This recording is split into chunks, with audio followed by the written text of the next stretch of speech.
Hi everyone, welcome to majors IAS academy. చాలామంది preparation start చేస్తారు. పాపం వాళ్ళు 1 ఇయర్లో 2 ఇయర్లో జాబ్ కొట్టుకుని వెళ్ళిపోదాం అనేటువంటి ఉద్దేశంతో వాళ్ళు టార్గెట్ ఫిక్స్ అవుతారండి. కానీ అనుకోకుండా అది వ్యవస్థాపరమైనటువంటి కారణాలే కావచ్చు, వ్యక్తిగత కారణాలే కావచ్చు, అవి నెమ్మదిగా ఇయర్స్ గడిచిపోయినా సరే సక్సెస్ అనేటువంటిది వాళ్ళకి కంటపడదండి. దానికి ప్రధానమైనటువంటి కారణాలు ఏంటి అంటే వీళ్ళలో కొన్ని లోపాలు ఉండడం. నెంబర్ 1 రీజన్ ఏంటి అంటే వీళ్ళలో కొన్ని లోపాలు ఉంటాయండి. ఆ లోపాలు ఉన్నటువంటి విషయం వాళ్ళకి తెలియకుండానే ఆ లోపాలు అలవాట్లుగా మారిపోతాయి. ఆ లోపాలు ఏదైతే ఉన్నాయో వాళ్ళకి తెలియకుండా ప్రారంభమైనటువంటి ఆ లోపాలు అలవాట్లుగా ప్రారంభమైపోతాయి.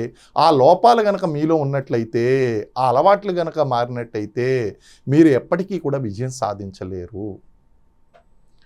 మరి ఈ వీడియోలో నేను చేసినటువంటి ప్రయత్నం ఏంటి అంటే మీకు తెలియకుండా వచ్చినటువంటి ఈ లోపాలు ఏదైతే ఉన్నాయో ఆ లోపాలు మీరు మొదట్లోనే వాటిని సవరించుకున్నట్లయితే సక్సెస్కి చేరువవుతారు.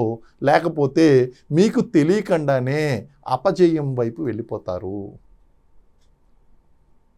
మనకి రూట్స్ అండి, మనకి రూట్ మనం చూసినట్లయితే మీరు చూడండి, ఈ రూట్ అనేటువంటిది మనం చూస్తే ఓకే, ఈ రూట్ చూడండి. మీరు జర్నీ స్టార్ట్ చేశారు. జర్నీ స్టార్ట్ చేసినప్పుడు గోల్ ఇక్కడ ఉందండి, గోల్ ఇక్కడ ఉంది. కొంతమంది ఏం చేస్తారంటే కొన్ని లోపాలతో ఈ రూట్ ఎంచుకుంటారు, కొంతమంది ఈ రూట్ ఎంచుకుంటారు. కానీ మనం వెళ్ళవలసినటువంటి రూట్ ఏది అంటే ఇదండి. ఈ రూట్కి చేరుకోవాలి మనం. ఇది మన యొక్క టార్గెట్. సక్సెస్ ఇక్కడ ఉందండి. అయితే వీళ్ళు ఎంచుకున్నటువంటి లోపాలు ఏదైతే ఉన్నాయో వీళ్ళలో ఉన్నటువంటి లోపాలు లేదా అలవాట్లు ఏదైతే ఉన్నాయో అవి వాళ్ళని ఏ రూట్లో తీసుకువెళ్తున్నాయంటే విజయానికి దూరంగా, సక్సెస్కి దూరంగా తీసుకెళ్తున్నాయండి. చూడండి, అంటే ఈ విషయం ఇక్కడ దాకా చేరుకుంటే తప్ప వాళ్ళకి తెలీదు. కానీ దీని యొక్క విలువ, దీని యొక్క నష్టం ఎంత అంటే 5 to 10 ఇయర్స్, ఒక 5 లేదా 10 సంవత్సరాల తర్వాత రియలైజ్ అవుతారు వీళ్ళు ప్రయాణించినటువంటి మార్గం తప్పు మార్గం. 5 to 10 ఇయర్స్ అయిపోతుందండి. అంటే సక్సెస్ ఇక్కడ ఉంది. ఎవరైతే ఈ యొక్క అనుకున్నటువంటి విధంగా నేను చెప్పినటువంటి లోపాలు ఇప్పుడు స్టార్టింగ్లోనే అవాయిడ్ చేస్తారో వాళ్ళు ఈ సక్సెస్ఫుల్ రూట్లోకి వెళ్తారు. మేబీ 1 or 2 or 3 ఇయర్స్లో వాళ్ళకి సక్సెస్ అనేటువంటిది ఈజీగా వచ్చేస్తుంది. కానీ మీరు ఈ లోపాలు, ఇది మీకు తెలియదండి, ఎవరైనా చెప్తే కానీ తెలీదు. అది మనకి లోపం అని తెలియకుండా ఉండడం వల్లనే మీకు 5-10 సంవత్సరాలు మీరు సక్సెస్ నుంచి దూరం అయిన తర్వాత తెలుస్తుంది ఆ విషయం. కాబట్టి ఈ ప్రయత్నంలో నేను చెప్పేది ఏంటి అంటే ఎటువంటి మిస్టేక్స్ అనేటువంటివి మీకు జరుగుతాయి అనేటువంటి చాలా ఇంపార్టెంట్ అండి. నెంబర్ 1 డిస్ట్రాక్షన్ అండి. కాంపిటేటివ్ ఎగ్జామ్స్కి ప్రిపేర్ అయినటువంటి వాళ్ళకి number 1 distraction, one must avoid mobile phone with social media. Social మీడియాలో యాక్టివ్గా ఉండడం. సోషల్ మీడియా ఇది చాలా భయంకరమైనటువంటి సమస్య. మన చేతిలో కత్తి ఉన్నదండి. ఆ కత్తి కూరగాయలు కోసుకోవడానికి ఉపయోగించుకోవచ్చు, లేదా మనం హాని చేసుకోవడానికో ఎదటివాడికి హాని చేయడానికో ఉపయోగించవచ్చు. సోషల్ మీడియా కూడా అటువంటిదే. You cannot use the knife for harming somebody or harming yourself. దాన్ని ఉపయోగించవలసినటువంటి విషయం. అంటే ఇప్పుడు దాన్ని బ్యాన్ చేసేద్దామా? బ్యాన్ చేయవలసినటువంటి అవసరం లేదు. దాన్ని ఉపయోగించుకునే విధంగా దీన్ని సోషల్ మీడియాని ఎలా ఉపయోగించుకుంటారు? యూట్యూబ్లో ఉన్నటువంటి వేరియస్ కరెంట్ అప్డేట్స్ తెలుసుకోవడం గురించి, లేదా సబ్జెక్ట్లో మాలాంటి ఎక్స్పర్ట్స్ ఇచ్చేటువంటి ఆ యొక్క గైడెన్స్ అనేటువంటి తెలుసుకోవడం గురించి, లేదా కొత్త విషయాలు నేర్చుకోవడం గురించి మీరు వీటిని artificial intelligence, chat GPT, YouTube ఇలాంటివన్నీ కూడా సోషల్ మీడియాస్ని మీరు ఉపయోగించుకోవచ్చండి. కానీ అదే సోషల్ మీడియాని ఒకరి మీద ఒకరు బురద చల్లుకోవడానికి, లేకపోతే ఆ సోషల్ మీడియాలో ఉన్నటువంటి రీల్స్ వాచ్ చేయడానికి. అన్నిటికంటే బిగ్గెస్ట్ డ్యామేజ్ రీల్స్ అండి. రోజంతా గడుపుతాడు. మీ టైం కిల్లింగ్ రీల్స్ చాలా ఇంట్రెస్టింగ్గా ఉంటాయండి రీల్స్. అండ్ ఈ మధ్యన వచ్చేటువంటి రీల్స్ అయితే కనుక ఇంకా చెప్పనటువంటి అవసరం లేదు. మనకి కేవలం సినిమాలకు మాత్రమే సెన్సార్ బోర్డులు ఉన్నాయి. ఐ థింక్ ఈ సోషల్ మీడియాకు కూడా సెన్సార్ బోర్డులు అనేటువంటి పెట్టాలేమో గవర్నమెంట్ ఒకసారి ఆలోచించాలి. ఇది చాలా హద్దులు దాటి ఉంటున్నాయండి. రీల్స్ అనేటువంటి హద్దులు దాటిపోతున్నాయి. ఎటువంటి లాంగ్వేజ్ని ఉపయోగించాలి, ఎటువంటి లాంగ్వేజ్ని ఉపయోగించకూడదు, భాషా ప్రయోగం, ఎటువంటి టాపిక్ల గురించి మాట్లాడాలి, ఎటువంటి టాపిక్ల గురించి మాట్లాడకూడదు, ఇవి చాలా ఎక్కువైపోతున్నాయండి. సో అభ్యర్థులు కాంపిటేటివ్ ఎగ్జామ్స్కి ప్రిపేర్ అయినటువంటి వాళ్ళు నెంబర్ 1 గుర్తుపెట్టుకోవాల్సింది ఏంటి అంటే మీరు అసలు ఆండ్రాయిడ్ ఫోన్ వాడకపోవడమే మంచిది. ఒకవేళ వాడితే కనుక మీరు Wikipedia, YouTube, ChatGPT, artificial ఇంటెలిజెన్స్కి సంబంధించినటువంటి అంశాలు, ఇలాంటి కొత్త కొత్త అంశాలను తెలుసుకోవడం కోసం, నాలెడ్జ్ గెయిన్ చేయడం కోసం తెలుసుకోవాలి. అది కూడా ఎంతవరకు ఉపయోగించాలో అంతవరకునే ఉపయోగించాలి. కూరలో ఉప్పు తెలుసు కదండి. కూరకి ఉప్పు అనేటువంటిది రుచి ఎప్పుడు పెంచుతుందంటే సఫిషియెంట్గా వాడవలసినంత వాడితేనే రుచి వస్తుంది. మీరు మితిమీరినటువంటి కూరలో ఉప్పు వేస్తే కనుక అది ఎందుకు పనికి రాకుండా పోతుంది. సోషల్ మీడియాను కూడా మీరు అలాగే ఉపయోగించుకున్నారంటే మీ ప్రిపరేషన్ ఎటు కాకుండా పోతుందండి. Number 1 distraction. సక్సెస్ అయినటువంటి వాళ్ళందరూ కూడా సోషల్ మీడియాలో చాలా తక్కువగా యాక్టివ్గా ఉంటారండి. వాళ్ళ జర్నీలో వాళ్ళకి తెలుసు టైం కిల్లింగ్ ఫ్యాక్టర్.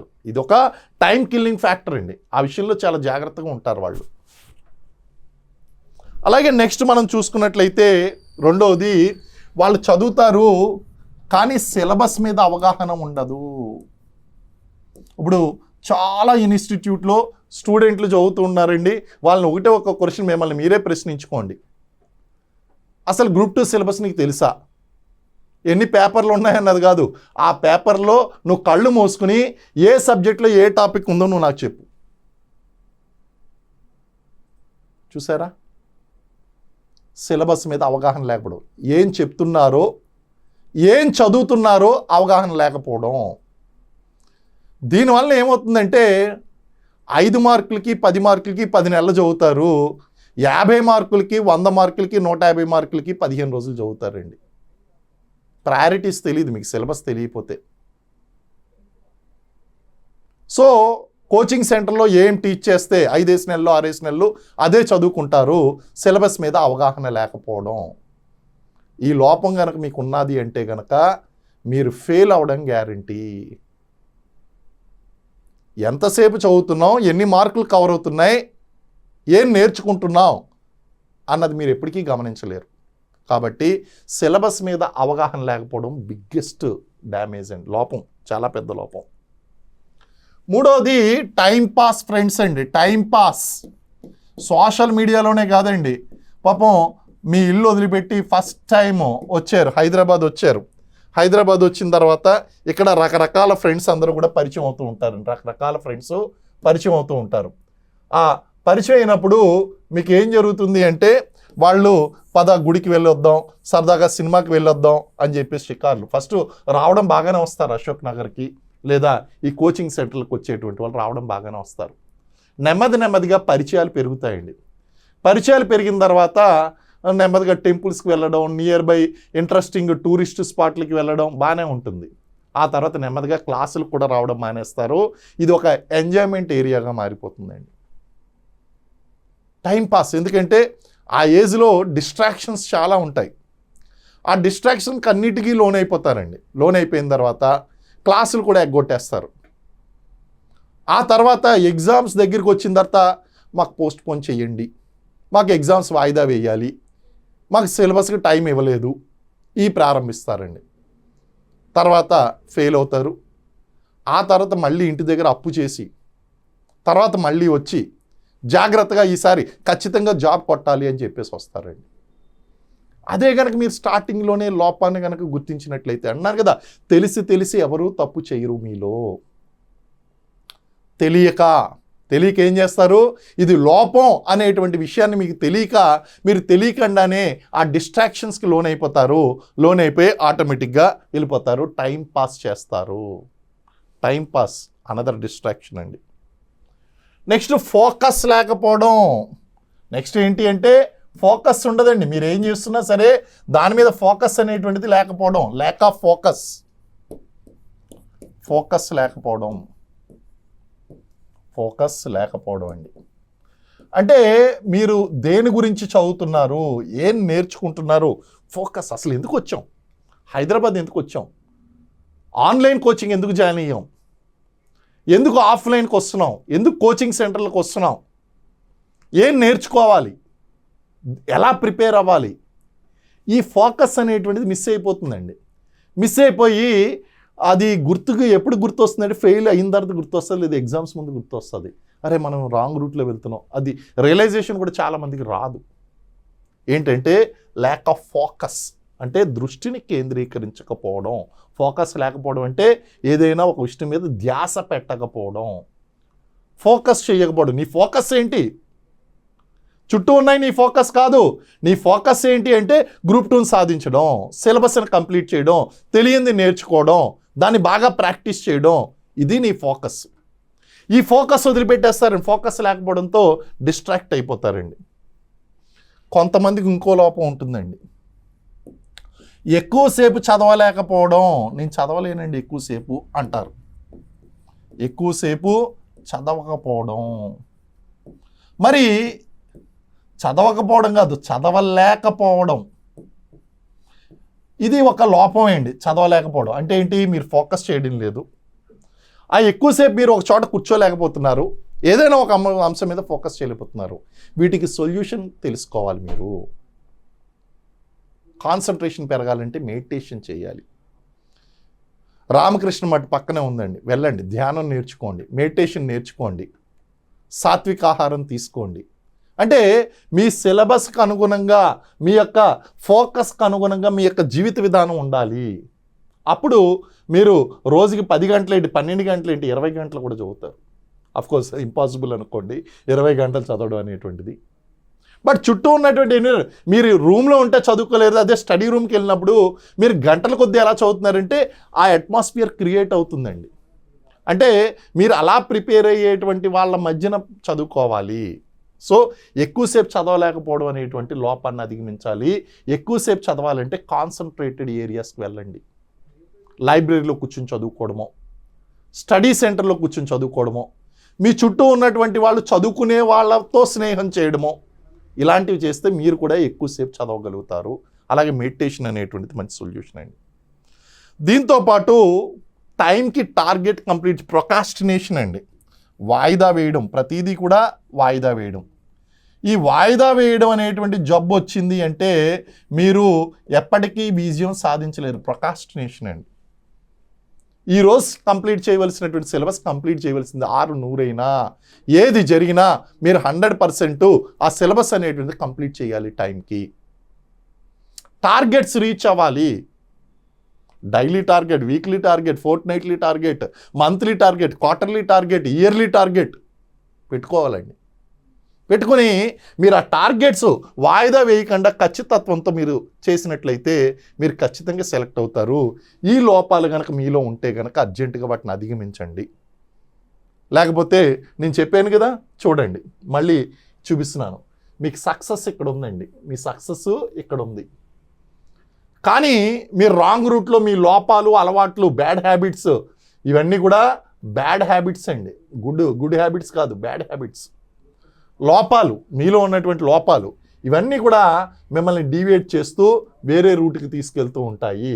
కానీ సక్సెస్, ఇప్పుడు నేను చెప్పిన వాటిని అవాయిడ్ చేస్తే కనుక, మీరు ఏం చేయాలో అది చేస్తే కనుక అది ఖచ్చితంగా సక్సెస్ వైపు తీసుకెళ్తుందండి. వీటిని అవాయిడ్ చేయండి, ఆటోమేటిక్గా ఈ రూట్కి వెళ్తారు మీరు. ఈ లోపాలు, అలవాట్లు, బ్యాడ్ హ్యాబిట్స్ని మీరు అవాయిడ్ చేస్తే ఆటోమేటిక్గా సక్సెస్ అనేటువంటిది అవుతుంది. సో ఇది ఈరోజు మీకు ఇచ్చేటువంటి correct key success advice. First time ఈ యొక్క ఛానల్ చూస్తున్నటువంటి వాళ్ళు మన ఛానల్ని సబ్స్క్రైబ్ చేసుకోండి. అలాగే ఇలాంటి మోర్ అప్డేట్స్ గురించి మీరు రెగ్యులర్గా మన ఛానల్లో ఉన్నటువంటి పాత వీడియోలను కూడా రిఫర్ చేస్తూ ఉండండి.